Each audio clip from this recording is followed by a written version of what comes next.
اسرائیل امریکہ میں اپنی ساکھ بہتر بنانے کے لیے $5 کروڑ کی خطیر رقم خرچ کر کے انفلوئنس کیمپین چلانے کا تجربہ کر رہا ہے۔ اس مقصد کے لیے سوشل میڈیا انفلوئنسرز، ٹرمپ کے قریبی ساتھیوں اور آرٹیفیشل انٹیلیجنس سے تیار کیے گئے لاکھوں ٹیکسٹ میسیجز کی مدد لی جا رہی ہے۔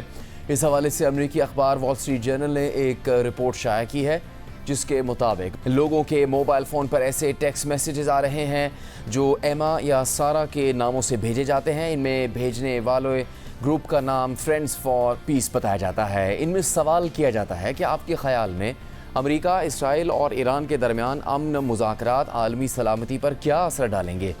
گزشتہ چند ماہ میں اسی نوعیت کے لاکھوں میسیجز امریکی موبائل فونز پر بھیجے گئے ہیں۔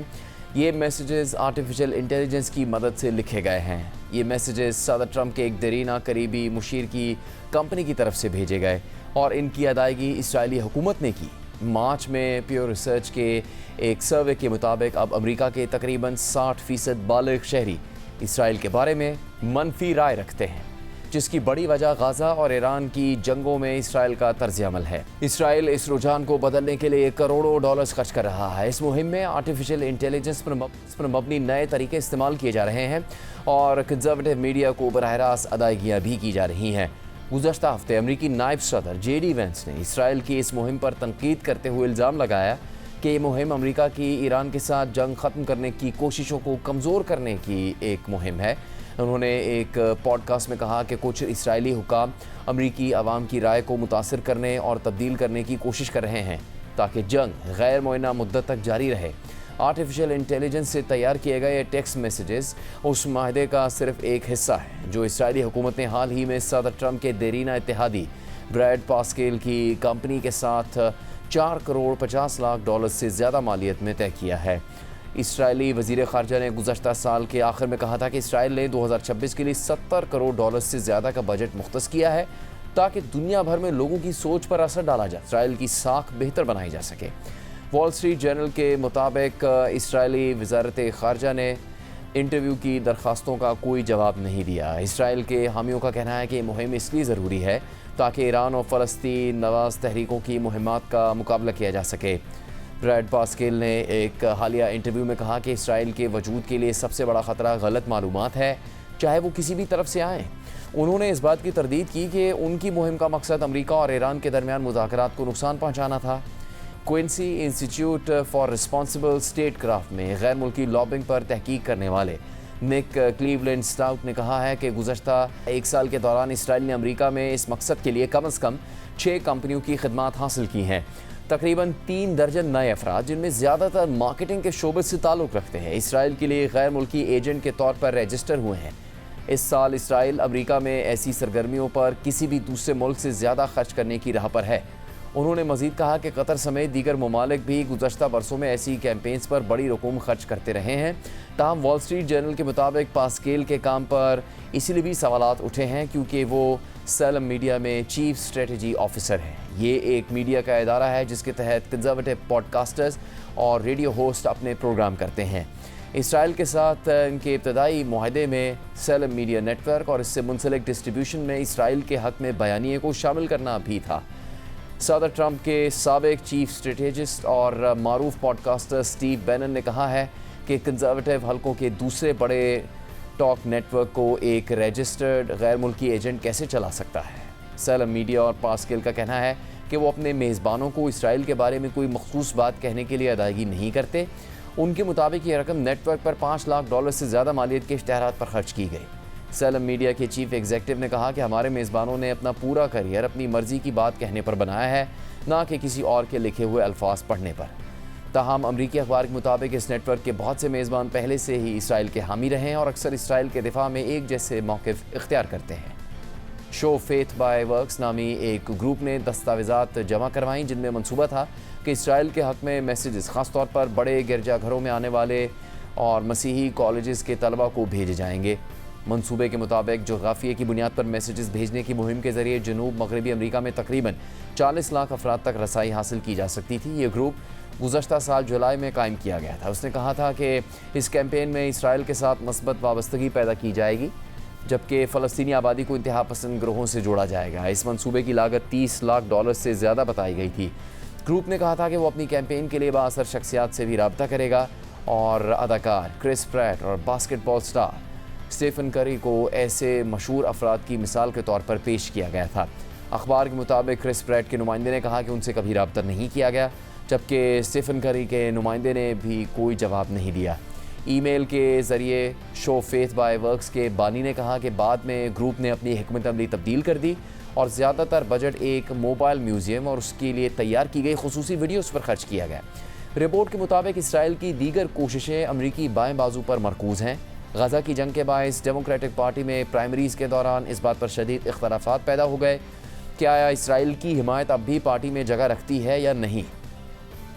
یوآف ڈیوس مشہور Instagram account Jews of N Y کے بانی ہے، جس کے 1,93,000 فالوورز ہیں۔ وہ ایک مارکیٹنگ کمپنی چلاتے ہیں جس نے اسرائیل کے ساتھ معاہدہ کیا ہوا ہے۔ اس کام میں انفلوئنسرز کی انتظامیہ کے ساتھ ہونے والی کالز میں شرکت اور معاہدے کیے گئے ٹیلنٹس کا انتظام کرنا بھی شامل تھا۔ وہ اپنے انسٹاگرام اکاؤنٹ پر اسرائیل اور جنگ سے متعلق مباحثے میں اکثر حصہ لیتے ہیں۔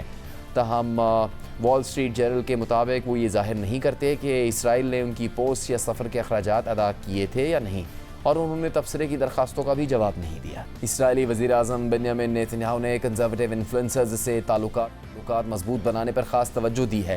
انہوں نے امریکہ کے اپنے حالیہ 2 دوروں کے دوران ان سے ملاقاتیں بھی کی۔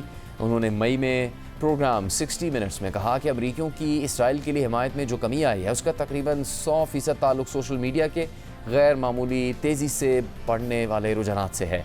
دستاویزات سے معلوم ہوتا ہے کہ اسرائیل اور اس کے لیے رجسٹرڈ ایجنٹس نے اپنے کام کے سلسلے میں دیگر سوشل میڈیا کی کمپنیوں کو بھی ادائیگی کی، تاہم ان میں یہ نہیں بتایا گیا کہ پوسٹ کے بدلے ادائیگی کی گئی ہے یا نہیں۔ ایونجیلیکل مسیحی تعلقات پر کانٹینٹ بنانے والے انفلوئنسرز اسٹیفانی اور کیلب روز Instagram per 10 things to pray for your marriage جیسے موضوعات پر ویڈیوز اور پوسٹ کرتے ہیں۔ ان کی کمپنی کو گزشتہ سال اسرائیل کے ایک کانٹریکٹر کی طرف سے اسٹریٹجک مارکیٹنگ اور تشہیر کے لیے $4,500 ادا کیے گئے تھے۔ وال اسٹریٹ جرنل کے مطابق راؤس نے اس پر تبصرے کی درخواستوں کا کوئی جواب نہیں دیا۔ اخبار کے مطابق ریکارڈز سے ظاہر ہوتا ہے کہ اسرائیل کے ساتھ پاسکیل کا معاہدہ غیر ملکی حکومتوں کے لیے کام کرنے والے ٹرمپ کے دیگر مشیروں کے معاہدوں سے کہیں زیادہ بڑا ہے۔ سعودی عرب، بھارت اور قطر جیسے ممالک عموماً لابنگ کے لیے ہر ماہ ہزاروں ڈالرز سے زیادہ ادا نہیں کرتے۔ پاسکیل نے ٹرمپ کی 2016 اور 2020 کی صدارتی الیکشن کیمپینز پر کام کیا تھا۔ اسی دوران کیمبرج انالیٹیکا کے ذریعے فیس بک کا ڈیٹا حاصل کرنے کے باعث وہ خاصی شہرت اور تنازع کا مرکز بنے۔ اگرچہ اب ان کا صدر ٹرمپ سے باقاعدہ رابطہ نہیں رہتا، لیکن ٹرمپ خاندان سے ان کے تعلقات اب بھی موجود ہیں۔ وہ 2024 کے آخر میں اسرائیل گئے، جہاں انہوں نے اسرائیلی حکام کو اپنی خدمات پیش کرتے ہوئے کہا کہ ان کی قائم کردہ کمپنیاں اور وہ کمپنیاں جن میں انہوں نے سرمایہ لگایا ہے، فاکس نیوز کے بعد غلط معلومات اور اینٹی سیمیٹزم کا مقابلہ کرنے کے لیے شاید سب سے بڑا ذریعہ ہیں۔ وہ باقاعدگی سے اسرائیل واپس جا کر اسرائیلی حکام کو پیش رفت سے آگاہ بھی کرتے رہے ہیں۔ اس مہم میں اسرائیل کے حق میں ویب سائٹس، پوسٹ اور لنکس تیار کرنا بھی شامل ہے، جنہیں اس انداز سے بنایا جا رہا ہے کہ کلاڈ یا چیٹ جی پی ٹی جیسے آرٹیفیشل انٹیلیجنس کے چیٹ بوٹس اسرائیل کے بارے میں زیادہ مثبت نتائج دکھائیں۔ کبھی کبھار ان چیٹ بوٹس نے حوالوں کے طور پر ایسی ویب سائٹس کے لنکس بھی شیئر کیے جو امریکہ اور اسرائیل کے اتحاد کے بارے میں معلومات فراہم کرتی ہیں، اور جن میں سے ایک کو پاسکیل کی ٹیم نے تیار کیا۔ پاسکیل نے کہا کہ ہمارے مقاصد میں سے ایک یہ جاننا ہے کہ لوگوں کو اسرائیل کے بارے میں سب سے زیادہ کن باتوں پر تشویش ہے، پھر ان خدشات کا جواب دینا اور تمام معلومات کو اسرائیلی حکومت تک پہنچانا ہے۔ پاسکیل انفلوئنسبل نامی ایک کمپنی میں بھی سرمایہ کار ہیں جو سوشل میڈیا انفلوئنسرز کو پوسٹ کے بدلے ادائیگی کرتی ہے۔ تاہم انہوں نے کہا کہ اسرائیل کے لیے انہوں نے کسی انفلوئنسر کی خدمات حاصل نہیں کی۔ اسرائیل کی اس کیمپین کی جانب سے رابطہ کیے جانے والے بعض افراد کو خود بھی محسوس ہوا کہ شاید وہ ایک منظم انفلوئنس کیمپین کا حصہ بن گئے ہیں۔ فنکارہ بیتھ سوڈوٹ کو جون میں فرینڈز فار پیس کی طرف سے ایک ٹیکسٹ پیغام ملا جس میں اسرائیل کے بارے میں ان کی رائے پوچھی گئی۔ انہوں نے محسوس کیا کہ گفتگو بار بار ایک ہی دائرے میں گھوم رہی ہے، وہ جو بھی جواب دیتی ہیں اسی کو نئے الفاظ میں دوبارہ لکھ کر اگلے پیغام میں بھیج دیا جاتا ہے۔ فنکارہ جو خود یہودی ہیں، انہوں نے ایک انٹرویو میں کہا کہ انہوں نے اس سے کہا کہ مجھے نہیں لگتا تم ایک حقیقی انسان ہو، تو اس نے مجھے قائل کرنے کی کوشش کی کہ وہ واقعی ایک حقیقی شخص ہے۔ وال اسٹریٹ جرنل کے مطابق یہ ٹیکسٹ مہم اسپارک فائر نامی کمپنی چلا رہی ہے۔ کمپنی کا دعویٰ ہے کہ اس کے آرٹیفیشل انٹیلیجنس سے چلنے والے ٹیکسٹ روایتی کیمپینز کے مقابلے میں زیادہ مؤثر گفتگو کرتے ہیں۔ مئی کے وسط تک اس کام کے لیے اسے $65 لاکھ ادا کیے جا چکے تھے۔ اسپارک فائر کے ترجمان نے بیان میں کہا کہ گفتگو کے پورے عمل میں انسان بھی شامل رہتے ہیں اور وہ میسج وصول کرنے والوں سے براہ راست رابطہ بھی کرتے ہیں۔ وال اسٹریٹ جرنل کے مطابق فرینڈز فار پیس نہ تو کسی نان پروفٹ ادارے کے طور پر رجسٹرڈ ہے اور نہ ہی کسی LLC کمپنی کے طور پر۔ جب پاسکیل سے پوچھا گیا کیا فرینڈز فار پیس واقعی کوئی حقیقی تنظیم ہے تو انہوں نے جواب دیا کہ آپ کے نزدیک حقیقی تنظیم کی تعریف کیا ہے؟ ان تمام کوششوں نے یہ واضح کر دیا کہ اسرائیل کو عوامی رائے بدلنے کے لیے کتنی دشواری کا سامنا ہے۔